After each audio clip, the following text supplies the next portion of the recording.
আগে যাই ওয়াজ করতে হুজুররা সব আওয়ামী লীগের বিরুদ্ধে যেত, এখন ওয়াজ করলে বিএনপির বিরুদ্ধে চলে যায়। কি করা যন্ত্রণা। হাজির কি আছে, সরি দুঃখিত। আগে হুজুররা ওয়াজ করলে আওয়ামী লীগের বিরুদ্ধে চলে যেত, এখন ওয়াজ করলে এনসিপির বিরুদ্ধে চলে যায়, ডক্টর ইউনূসের বিরুদ্ধে চলে যায়, কারো কারো ওয়াজ জামাত ইসলামের বিরুদ্ধেও যায়, কারো ওয়াজ হেফাজত ইসলাম অথবা চরমায়ের যে পীর সাহেব ওনার তো একটা দল আছে ওটার বিরুদ্ধে চলে যায়। আমি একটা জিনিস খেয়াল করলাম, ওয়াজ আর খুতবা শুধু রাজনীতি যারা করে তাদের বিরুদ্ধে বেশি যায়। ঘটনা কি? আর কারোর বিরুদ্ধে যেমন যায় না।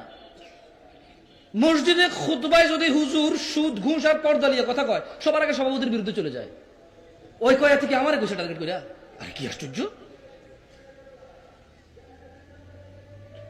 তাহলে নূহ আলাইহিস সালামের জাতি দাওয়াত যত বেশি দিয়েছে তত কি করছে? কি করছে? আর কানে কি দিছে? মুখ কোথায় ডাকছে? জিদ করে কি করছে? অহংকার করছে। আমাদের ভিতরে মিল পাই না আমরা? হ্যাঁ, মিল পাই না? জুমার খুতবার পরে আসরে কেউ নাই, মিল পান না আপনি?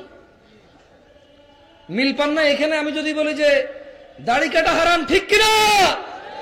সব দাড়ি কাটা লোক ঠিক কইছে।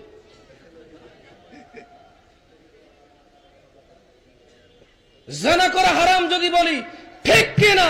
সব প্রেমিকরা বলবে ঠিক, কারণ ওই তো এটা ভালো জানে কত বেঠিক এটা। সুম্মা নূহ আলাইহিস সালাম বলল তারপরে, মানে যখন কানে আঙ্গুল দিছে, মুখে কাপড় দিয়ে ঢেকে নিছে, আর জিদ করে আরো বেশি অহংকার করছে ওনার জাতি। দেখেন উনি হার মানেনি। ইয়া আল্লাহ, নূহ আলাইহিস সালাম কেমন মানুষ ছিল। ওনার জাতি ওনাকে এইভাবে মানে রিয়েক্ট করছে ওনার সাথে, কিন্তু উনি কিন্তু জাতির প্রতি উনি কিন্তু করেনি, কি করেনি?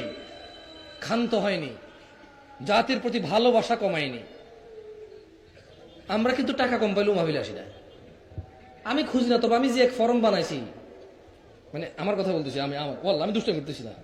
আমি চিন্তা করছি টাকা খুঁজলে কেউ উনি খুঁজে, তো তোমরা যে শিয়ানামি করো, আমরা কি কম শিয়ানা?